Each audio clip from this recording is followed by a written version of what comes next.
കർണാടക ശിരൂരിൽ മണ്ണിടിച്ചിലിൽ കാണാതായ അർജുനു വേണ്ടിയുള്ള രക്ഷാദൌത്യത്തിൽ തൃപ്തിയുണ്ടെന്ന് ബന്ധു ജിതിൻ.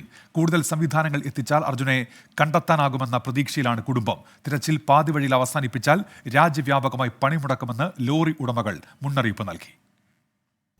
9ാം ദിവസവും അർജുനായി പ്രതീക്ഷയോടെ കാത്തിരിക്കുകയാണ് കുടുംബം.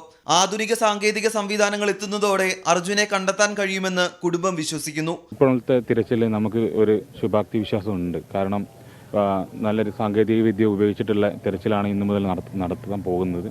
ആ വലിയ മെഷീൻ ഉപയോഗിച്ചിട്ട് അടിഭാഗം സെർച്ച് ചെയ്യാൻ പറ്റും. അങ്ങനെയാണ് അവർ പറഞ്ഞിരിക്കുന്നത്. ഭൂമിഷൻ ഉപയോഗിച്ചിട്ട്. കോഴിക്കോട് സേവ് അർജുൻ ഫോറത്തിന്റെ നേതൃത്വത്തിൽ ലോറി ഉടമകളും തൊഴിലാളികളും നാട്ടുകാരും കളക്ടറേറ്റിന് മുന്നിൽ പ്രതിഷേധം സംഘടിപ്പിച്ചു. അർജുനെ കണ്ടെത്തും വരെ തെരച്ചിൽ നടത്തണമെന്ന് ആവശ്യം. രാജ്യത്ത് എന്ത് സംവിധാനം ഉപയോഗിച്ചിട്ടാണെങ്കിലും അത് കണ്ടെത്തുന്നതുവരെ ഞങ്ങളുടെ പ്രതിഷേധം തുടരും.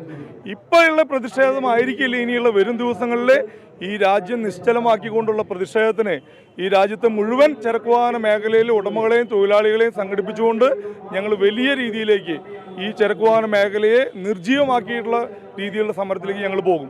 ദേശീയപാത അതോറിറ്റിക്ക് സംഭവിച്ച വീഴ്ചയുടെ ഇരയാണ് അർജുനെന്നും ഇനി ഒരു അപകടത്തിന് വഴിവെക്കാതെ നടപടി സ്വീകരിക്കണമെന്നും ലോറി ഉടമകളും തൊഴിലാളികളും പറയുന്നു.